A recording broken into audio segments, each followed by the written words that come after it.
প্রতিদিন সকালবেলায় এই 5টি কথা নিজেকে বলবেন।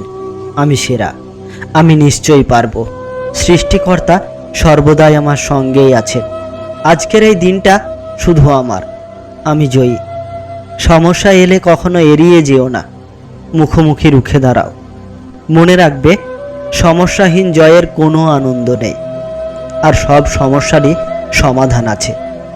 তুমি কতটা কষ্টে আছো তা কেউ দেখতে আসবে না, কিন্তু প্রাণ খুলে হেসে দেখো, সেই হাসিতে হিংসে করার মতো লোকের অভাব হবে না। পারফেক্ট সময় আসবে এটা ভেবে বসে থাকবে না, খারাপ সময়গুলোকে নিজের থেকেই পারফেক্ট বানাও, তাহলে দেখবে জীবনে কখনো কোনো কষ্ট থাকবে না। মানুষ বড়ই অদ্ভুত, ভদ্র আচরণকে দুর্বলতা ভাবে, আর বদ মেজাজিকে ব্যক্তিত্ব। মানুষের তুমি যত বড়ই উপকার করো না কেন, পরবর্তীতে তোমার সামান্য ভুল হলে সেই উপকারের কথা বিন্দু মাত্র মনে রাখবে না। চালাকির দ্বারাই কোনো মহৎ কাজ সম্পন্ন হয় না। প্রেম, সত্য অনুরাগ, মহাবীর্যের সহায়তায় সব কাজ সম্পাদিত হয়। অহংকার ত্যাগ করে সকলের সঙ্গে মিশবে। বালকের সরলতা ও গাম্ভীর্যসিত ভাব একসঙ্গে মেশাও। সম্প্রদায় বুদ্ধি ত্যাগ করবে। বৃথা তর্ককে মহাপাপ। যদি জগতে কিছুমাত্র পাপ থাকে, তবে দুর্বলতা হলো সেই পাপ। সকল প্রকার দুর্বলতাকে ঝেড়ে ফেলো। দুর্বলতাই পাপ, আর দুর্বলতাই মৃত্যু। নিজের উপর প্রবল বিশ্বাস রাখো, বাল্যকালে যেমন আমার ছিল, আর সেই বিশ্বাসের বলেই আমি এই সব কঠিন কাজ করতে সমর্থ হয়েছি। তোমরা প্রত্যেকে নিজের উপরে এই বিশ্বাস রাখো যে অনন্ত শক্তি তোমাদের মধ্যেও রয়েছে। আমাদের পূর্বপুরুষগণ প্রাচীনকালে বড় বড় কাজ করেছিলেন, কিন্তু আমাদেরকে তাদের অপেক্ষায় উচ্চতার জীবনে বিকাশ করতে হবে এবং তাদের কাজের অপেক্ষা মহৎ কাজের দিকে এগোতে হবে। এখন পিছনে পিছিয়ে গিয়ে অবনত হওয়া কিভাবে সম্ভব? তা হতে পারে না, তা কখনোই হতে দেওয়া যাবে না। পিছনে পিছিয়ে গেলে জাতির অধঃপতন ও মৃত্যু হবে। অতএব এগিয়ে যাও এবং মহৎ কাজের উদ্ভাবন করো। আমিও একসময় অতি নগণ্য বালক ছিলাম মাত্র। যদি আমি এতখানি করতে পারি, তবে তোমরাও আমার চেয়ে অনেক বেশি কাজ করতে পারবে। ভয় পেও না, কারণ মনুষ্য জাতির ইতিহাসে দেখা গেছে সাধারণ লোকের ভিতরেই সমস্ত কিছু মহাশক্তির প্রকাশ পাওয়া গেছে। জগতে যত বড় বড় প্রভাবশালী পুরুষ জন্মিয়েছেন, সবাই সাধারণ লোকের মধ্যেই থাকে। আর ইতিহাসে যা একবার ঘটে গেছে তা ঘটবে। কিছুতেই ভয় পেও না, তোমরাও বিস্ময় কাজ করবে। ভেবো না তোমরা দরিদ্র, ভেবো না তোমরা বন্ধুহীন। কে কোথায় দেখেছে যে টাকা মানুষকে সৃষ্টি করে? মানুষই চিরকাল টাকাকে সৃষ্টি করে থাকে। জগতে যা কিছু উন্নতি, সব মানুষের শক্তিতেই হয়েছে, উৎসাহের শক্তিতে হয়েছে, বিশ্বাসের শক্তিতে হয়েছে। অভিজ্ঞতা জিনিসটি কখনো কেউ কাউকে শেখাতে পারে না। তোমাকে পৃথিবীর সবচেয়ে জ্ঞানী মানুষটি পরামর্শ দিলেও যতক্ষণ না তুমি নিজের অভিজ্ঞতা অর্জন করছো, ততক্ষণ তুমি বিষয়টিকে সত্যিকারের উপলব্ধি করতে পারবে না। তুমি তোমার ভবিষ্যৎ পরিবর্তন করতে পারবে না, কিন্তু অভ্যাস নিশ্চয়ই পরিবর্তন করতে পারবে। আর সেই অভ্যাসই তোমার ভবিষ্যৎকে পরিবর্তন করে দেবে।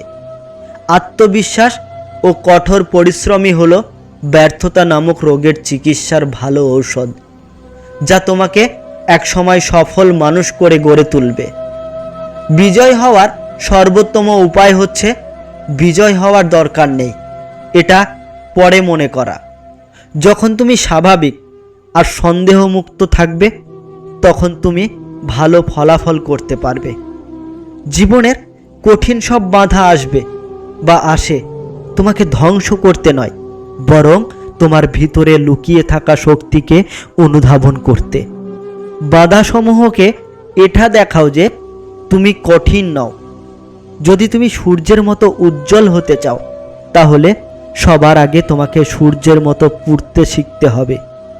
স্বপ্ন সেটা নয় যা তুমি ঘুমিয়ে ঘুমিয়ে দেখো, স্বপ্ন হলো সেটাই যা পূরণ করার অদম্য ইচ্ছা তোমাকে ঘুমোতে দেবে না। প্রথম সাফল্যের পরে বসে থেকো না, কারণ দ্বিতীয়বার তুমি যখন ব্যর্থ হবে তখন অনেকজনই বলবে প্রথমবার তো শুধু ভাগ্যের জোরে সফল হয়েছিল। মানুষের জীবনের প্রতিবন্ধকতা থাকা দরকার, কারণ বাধা না থাকলে সফলতা উপভোগ করা যায় না। যদি তুমি পরাজিত হও তাহলে হাল ছেড়ে দিও না, কারণ সেটাই হলো তোমার শেখার প্রথম পদক্ষেপ। একটা পরিষ্কার কথা হলো, যারা কঠোর পরিশ্রম করেন সৃষ্টিকর্তা তাদেরই সহায় হয়। আমাদের সবার দক্ষতা সমান নয় ঠিকই, তবে আমাদের সবার কাছেই সেই দক্ষতাকে আরও বাড়ানোর সমান সুযোগ রয়েছে। আকাশের দিকে তাকিয়ে দেখো, আমরা কিন্তু একা নয়, সমগ্র ব্রহ্মাণ্ড আমাদের প্রতি বন্ধুসুলভ। আর যারা স্বপ্ন দেখে এবং যারা পরিশ্রম করে তাদেরকে প্রতিদান দেওয়ার জন্য এই বিশ্ব ষড়যন্ত্র করে চলেছে। যতদিন না স্বপ্নটা সত্যি হচ্ছে ততদিন তোমাকে স্বপ্ন দেখে যেতে হবে। যদি তুমি তোমার কাজকে স্যালুট করো তাহলে তোমাকে আর কাউকেই স্যালুট করতে হবে না, কিন্তু যদি তুমি তোমার কাজকে অসম্মান করো কিংবা অমর্যাদা করো তাহলে কিন্তু তোমাকে স্যালুট করে যেতে হবে। জীবন ও সময় হলো পৃথিবীর শ্রেষ্ঠ শিক্ষক। জীবন শেখায় সময়কে ভালোভাবে ব্যবহার করতে, আর সময় শেখায় জীবনের মূল্য দিতে। যুব সমাজকে চাকরির প্রার্থী হওয়ার বদলে চাকরির দাতা হওয়া প্রয়োজন। যে অন্যদের জানে সে শিক্ষিত, কিন্তু জ্ঞানী তো হলো সেই ব্যক্তি যে নিজেকে জানে, কারণ জ্ঞান ছাড়া শিক্ষা কোনো কাজে আসে না। যারা হৃদয় দিয়ে কাজ করতে পারে না তাদের সফলতা অর্জন আনন্দহীন ও আকর্ষণহীন। আর এমন সাফল্যের থেকে সৃষ্টি হয় তিক্ততা।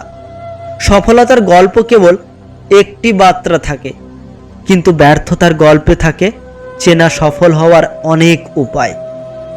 আমরা কেবল সাফল্যের উপরেই গড়ি না, সফলতার উপরেও গড়ি। নিজের লক্ষ্যের সফল হওয়ার জন্য নিজের লক্ষ্যের প্রতি নিষ্ঠাবান হতে হবে। আমাদের কখনোই হাল ছাড়া উচিত নয়, বরং সর্বদা কোনো বাধা যাতে আমাদের পরাজিত করতে না পারে তার জন্য প্রস্তুত থাকা উচিত। যদি আমাদের মধ্যে সফল হওয়ার যথেষ্ট মনের জোর থাকে তাহলে ব্যর্থতা আমাকে টপকে যেতে পারবে না। যদি তুমি ফেল করো বা ব্যর্থ হও তাহলে মোটেও হাল ছেড়ে দেবে না, কারণ ফেল শব্দটাও অন্য মানে হলো ফার্স্ট অ্যাটেম্প্ট ইন লার্নিং, অর্থাৎ শিক্ষার প্রথম ধাপ। জীবন হলো একটা কঠিন খেলা। ব্যক্তি হিসাবে মৌলিক অধিকার ধরে রাখার মাধ্যমে একমাত্র তুমিই জয়ী হতে পারবে। সফলতার আনন্দ পাওয়ার জন্য মানুষের কাজ কঠিন হওয়া উচিত, কারণ কঠিন কাজে আনন্দে বেশি পাওয়া যায়। একটি দেশকে দুর্নীতিমুক্ত এবং সুন্দর মনের মানুষের জাতিতে রূপান্তরিত করতে হলে আমি বিশ্বাস করি তিনজন মানুষের ভূমিকা সবচেয়ে বেশি থাকে। ওই তিনজন মানুষ হলেন মা, বাবা আর শিক্ষক। তোমার মিশনকে সফল করে তুলবে। তোমাকে এক মনের নিষ্ঠার সাথে লক্ষ্যের উদ্দেশ্যে এগোতে হবে। বন্ধুরা, আজ এইটুকুই। দেখা হবে আবারও একটি নতুন ভিডিওর সাথে। ততক্ষণ পর্যন্ত ভালো থাকুন, সুস্থ থাকুন। আর ভিডিওটি ভালো লাগলে একটি লাইক করবেন, কমেন্ট করবেন আর চ্যানেলটিকে সাবস্ক্রাইব করে পাশে থাকুন এরকমই আরও সুন্দর সুন্দর শিক্ষামূলক ভিডিওর জন্য।